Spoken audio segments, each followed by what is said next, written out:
U.S. stocks staged a broad rebound Tuesday as all 11 sectors of the S&P 500 climbed after a rocky start to the quarter. Trading was volatile, with the S&P 500 hovering between small gains and losses before buying accelerated in the final hour of the session. Technology shares helped lead the rebound, with all of the so-called FANG stocks, Facebook, Amazon.com, Apple, Netflix and Google parent Alphabet, rising following a heavy bout of selling Monday. Tech has provided strong leadership for equities for some time, and with concerns about regulatory risk in business models, that potentially raises the risk that the current correction extends, said John Stopford, head of multi-asset income at Investec Asset Management. Yet with a positive global growth outlook and upcoming earnings reports expected to be strong, many investors say recent stock pullbacks have presented an opportunity to buy high-flying shares at cheaper prices. The Dow Jones Industrial Average rose 389.17 points,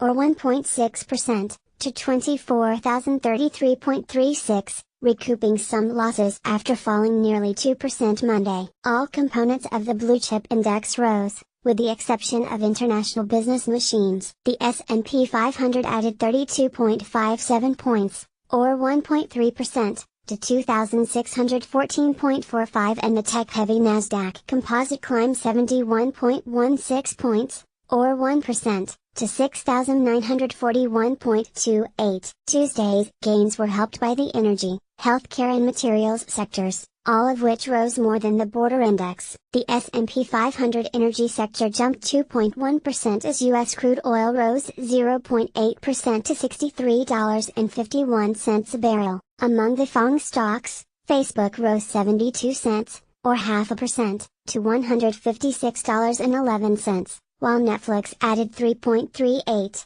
or 1.2%, to $283.67, and Amazon gained 20.06, or 1.5%, to $1,392.05. Shares of music streaming company Spotify began trading Tuesday on the New York Stock Exchange and surged to close at $149.01. The shares sit well above early price indications and private market trading, marking a win for its shareholders. After going public through a non-traditional route known as a direct listing, the company has a valuation of $26.5 billion.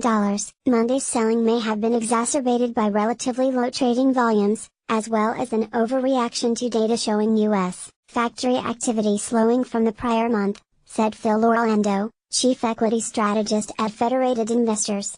"I think we got sold off too aggressively," Mr. Orlando said. Since the stock market began struggling for traction earlier this year, investors have seized on different issues, including tariffs, Facebook's user data controversy and the threat of a trade war. To explain what happened, said Tony Dwyer, chief market strategist for Canaccord Genuity, "We're shifting the reasons for the correction, which means it's not fundamental," he said. "It's relieving a ridiculous level of enthusiasm that was present in January."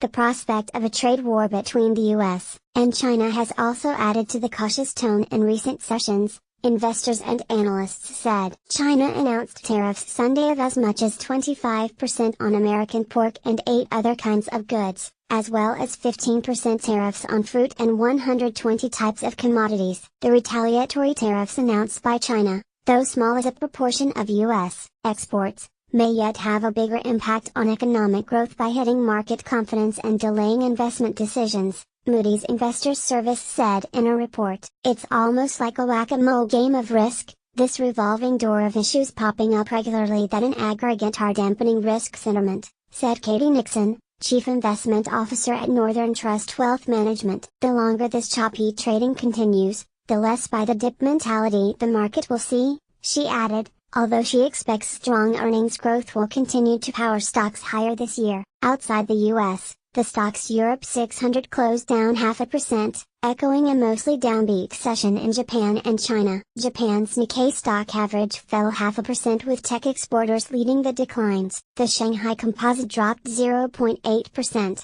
Gregor Stewart Hunter contributed to this article. Write to Alison Brang at alison.brang@wsj.com and Riva Gold at riva.gold@wsj.com appeared in the April 4, 2018, print edition as all S&P 500 sectors post gains.